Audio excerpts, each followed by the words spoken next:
All right, whenever you're ready, bro. Tell you what, was that Hosea chapter 2? Hosea. Oh, okay. Hosea chapter 2, yeah. So while you're getting there, I'm going to get the screen ready for the viewers and listeners so they can read along. All right, so we're going to, this, when he gets there in his physical scriptures, is going to be reading for us Hosea chapter 2. Let me try to get the screen ready for people here. All right. Let's do a compare of LXXE. And you know what? Let's do ESV on the other side for the Masoretic. For the viewers and listeners so they can read along. Hold on a second. All right. So we're going to. Background noise here. This gets there in his. Yeah. Sorry about that, guys. All right. Let's see here. Let me just fix this real quick. I don't know why there's a third. Yeah, there we go. Get rid of that. All right, brother, whenever you're ready. Okay. Hosea chapter 2. Can you hear me okay? Perfect. Chapter 2. Strive or rebuke with your mother, strive, for she is not my wife, nor am I her husband. Let her put away her whorings from her face, and her adulteries from between her breasts, lest I strip her naked, and shall set her up as one the day she was born, as on the day she was born, and shall make her like a wilderness, and shall set her like a crisp, dry land, and shall put her to death with thirst. And I shall not have compassion on her children, for they are the children of whorings. For the mother has whored. She who conceived them has acted shamelessly. For she said, I go after my lovers, who give me my bread and my water, my wool, my linen, my oil, and my drink. Therefore, see, I am hedging up your way with thorns, and I shall wall her in, so that she does not find her paths. And she shall pursue her lovers, but not overtake them, and shall seek them, but not find them. They shall say, then she shall say, let me go and return to my first husband, for then it was better for me than now. And she did not acknowledge that I gave her grain and new wine and oil, and increased her silver and gold, which they prepared for Baal. Therefore I shall turn back, and shall take my grain in its time, and my new wine in its season, and I shall take away my wool and my linen, covering her nakedness. And now I shall uncover her shame before the eyes of her lovers, and no one shall deliver her from my hand. And I shall cause all her rejoicing, her festivals, her new moons, and her Sabbaths, even all her appointed times, to cease, and lay waste her vines and her fig trees, for which she has said, these are my rewards that my lovers have given me.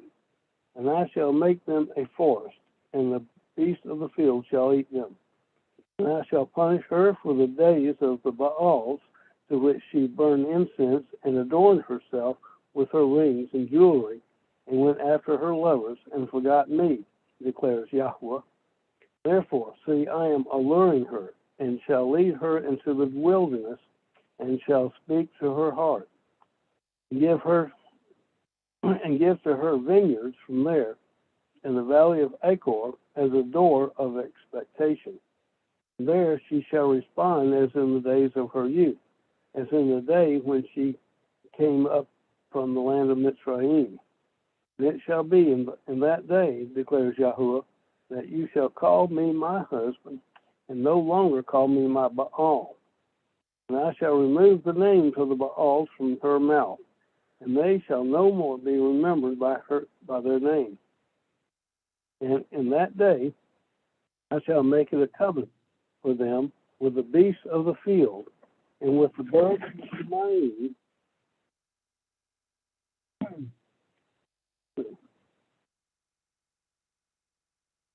and with the creeping creatures of the ground, when bow and sword and battle I break from the earth.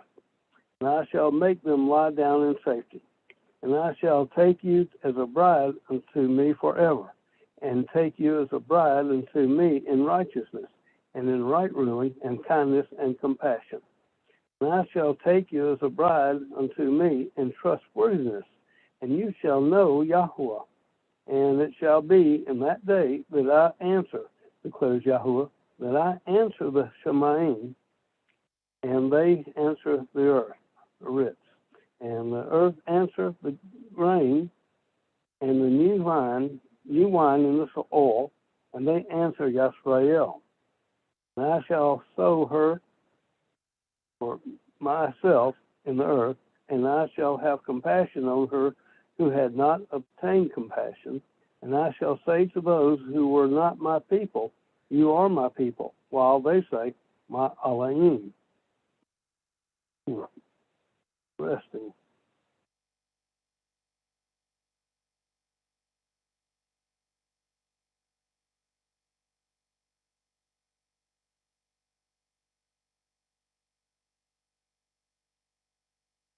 You there, Doug?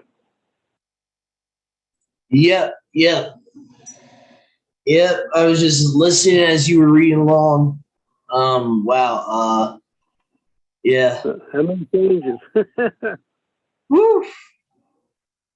I will punish her. I'm impressed with the English Standard Version here.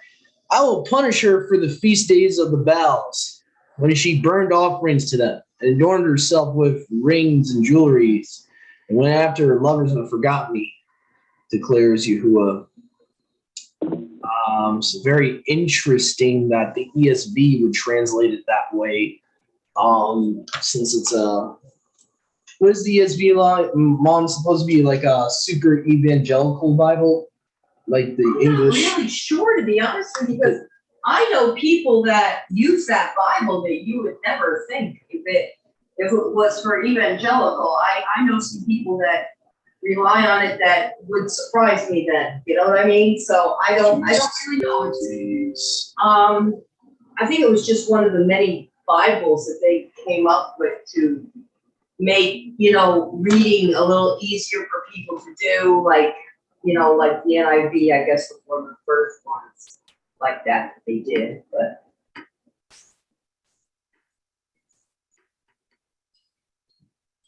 I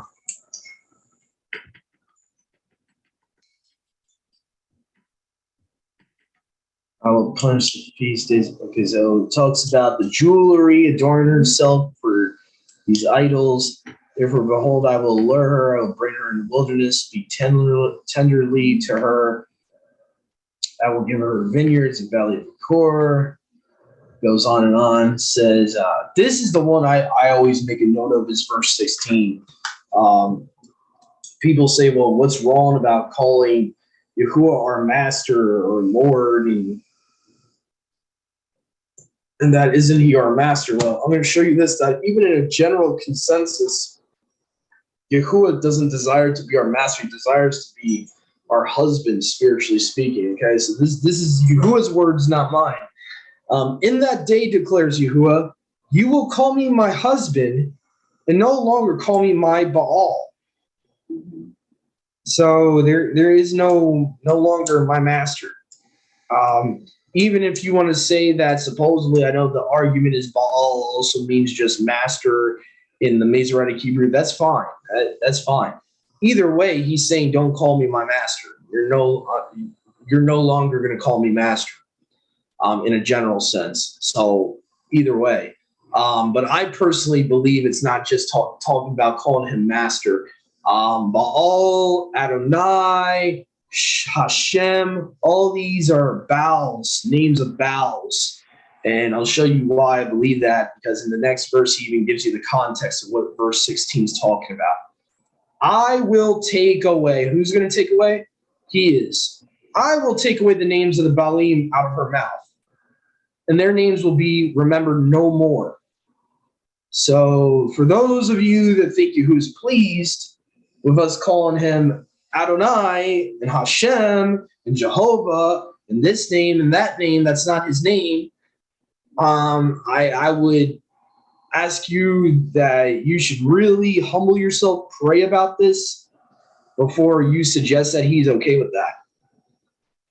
Because clearly he's not. So it's not, we don't have the prerogative to call Yahuwah by whatever name we want to call him. He has one name. Okay. So anyway, verse 18, I find it interesting. It talks about in that day a covenant with the wild beasts of the field and the birds of the sky, with the reptiles of the earth, and I will break the bow and sword and battle from off the earth and will cause you to dwell safely. This seems to be like a millennium context because there's no more war and all that.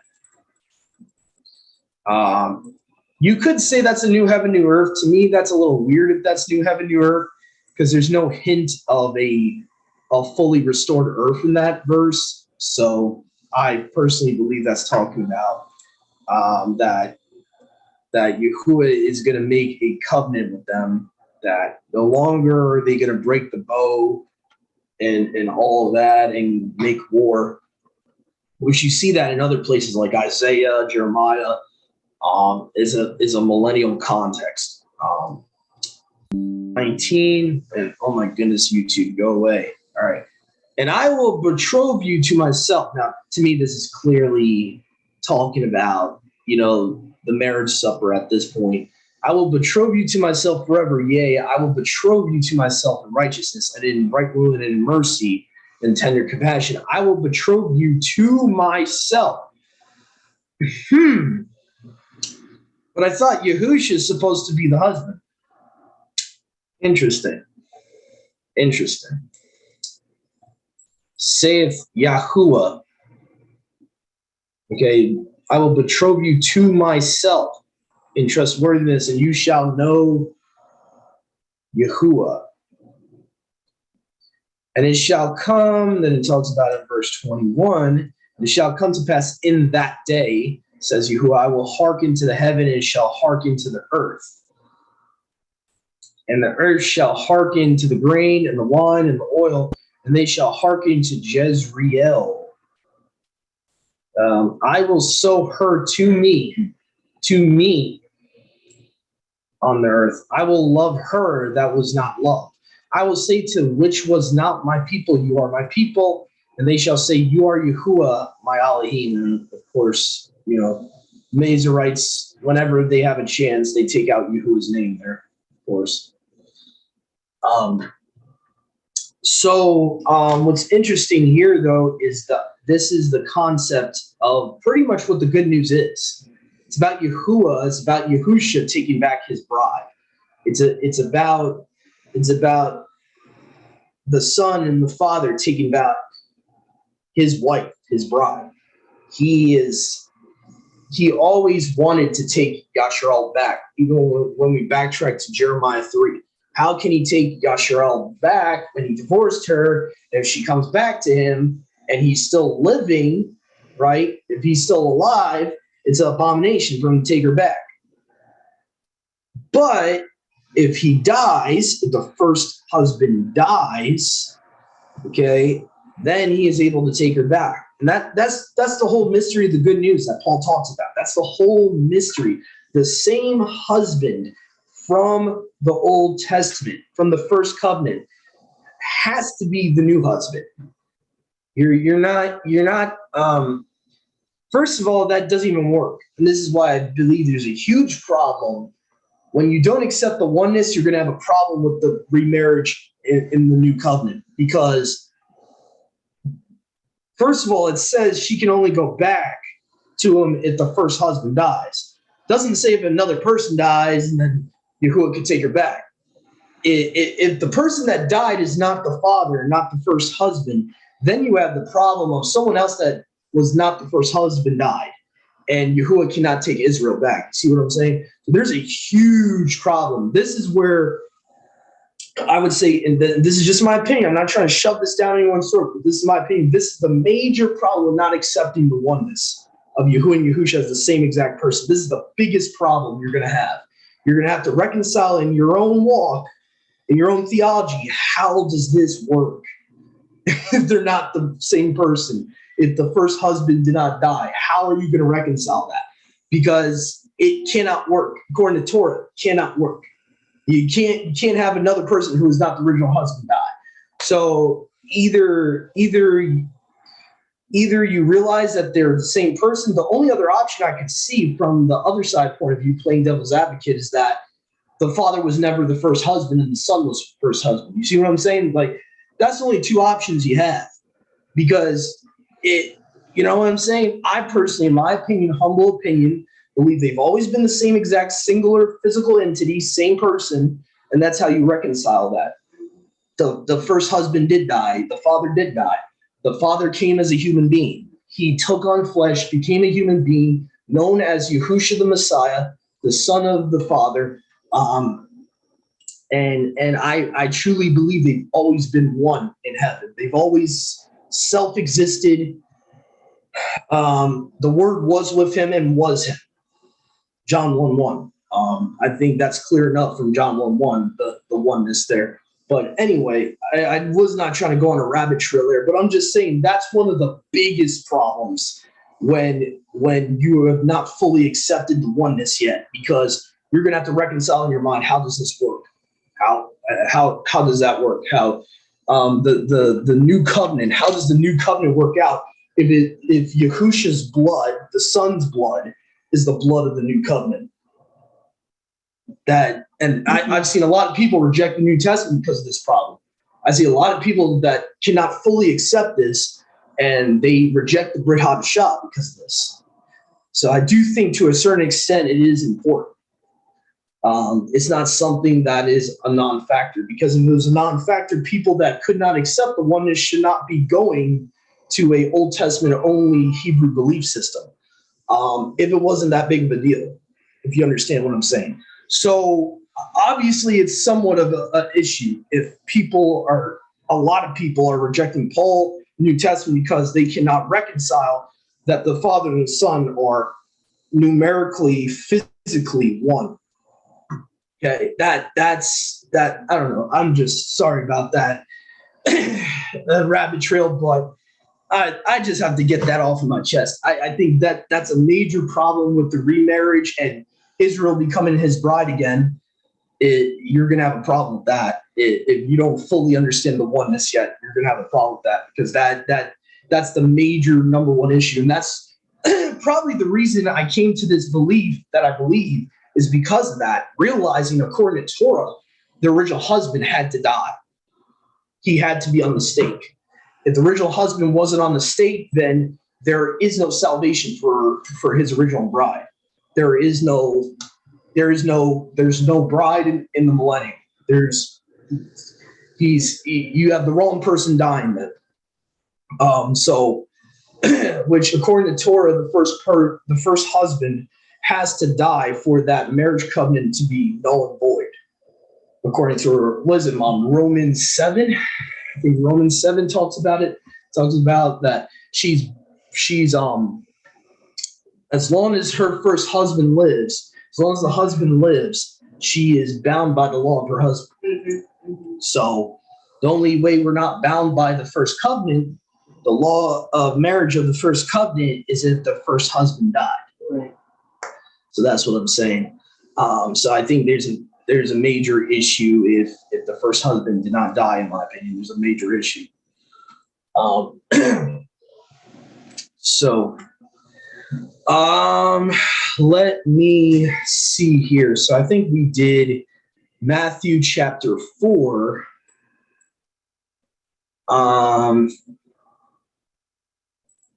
Okay, Matthew chapter 4.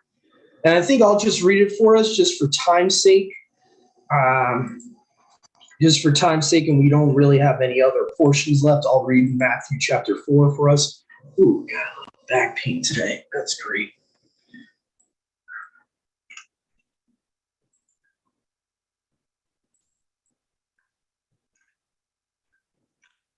Okay, let me just fix the comparing.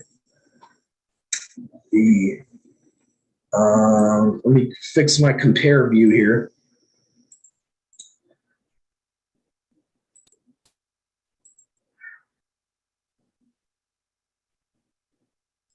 All right, so let's see here. Let's take away some of those. You know what? This stupid thing here. All right.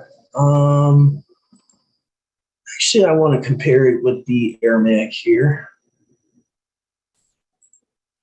Okay, so let's do that. All right, so Matthew 4:1-17.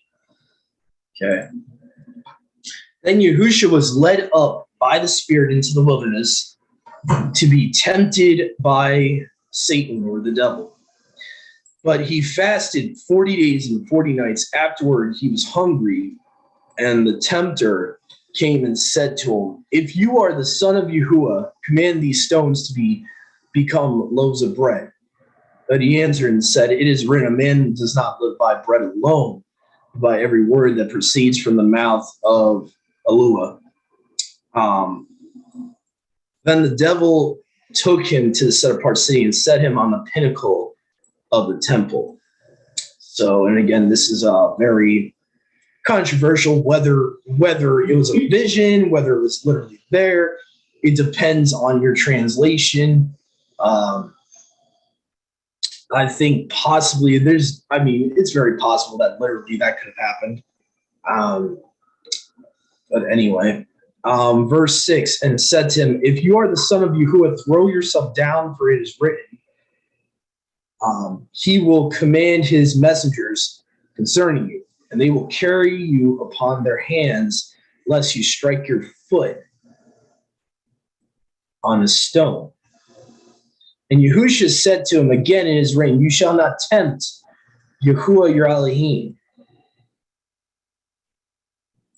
Again the devil took him to a very high mountain and showed him all the kingdoms of the world. Now this seems like more of a vision. I could be wrong, but this seems more of like a vision. He's taking him to a mountain to see all the kingdoms of the world at once. Even on a flat earth, guys, I don't think you're going to physically be able to see all the kingdoms of the world at once. That seems to me like a vision. I could be wrong, but that seems like a vision to me in verse 8. And he said to him, "All these I will give you if you will fall down and worship me." Then Yahushua said to him, "Depart, Satan, for it is written, you shall worship Yahuwah your Elohim, and him alone shall you serve." And the devil left him, and behold, messengers approached and were serving him.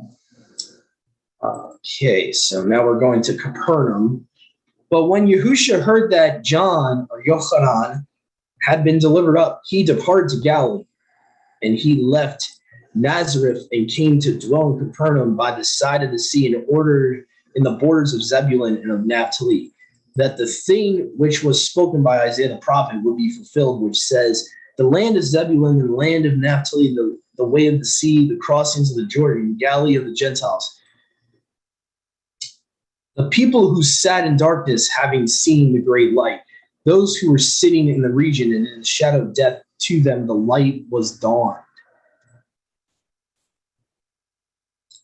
From then on, Yahushua began to preach and to say, "Return to Elohim, for the kingdom of heaven has come near." And the reason it's worded like this in the Aramaic is because I found this out recently. The word teshuvah means return to the Father. It doesn't just mean turn away from sin. It means to literally return back to Yahuwah. Verse 18, and as he was walking on the side of the Sea of Galilee, he saw two brothers, Simon, who was called Kapha, and Andrew, his brother, for they were casting a net into the sea, for they were fishermen. And again, this is interesting to me because you'll see in Jeremiah, this prophecy was an actual prophecy talking about he will send fishers. And again, Yahuwah is the one speaking to Jeremiah, so I find a little oneness connection there too.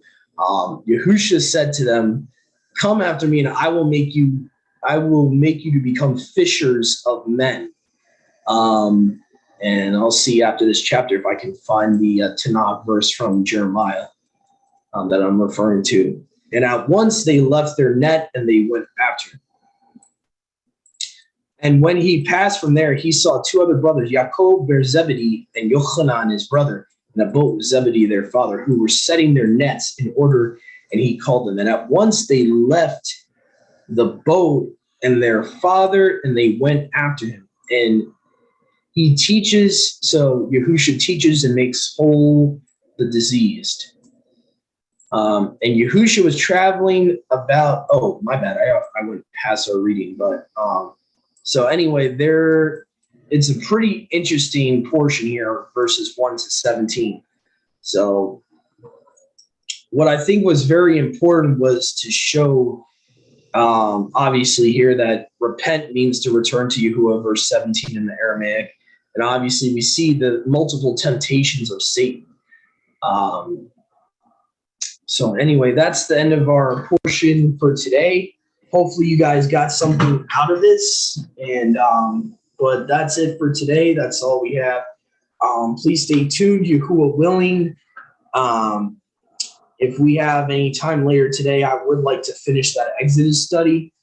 We might be taking a short intermission, but as far as the Torah portion today, that's pretty much it. If you like what you see with the studies we do, please like, share, and subscribe at the Awakened by Yahuwah, capital Y, capital H, U, capital U, capital H, Assembly YouTube page. So you find us on there. Please like, share, and subscribe.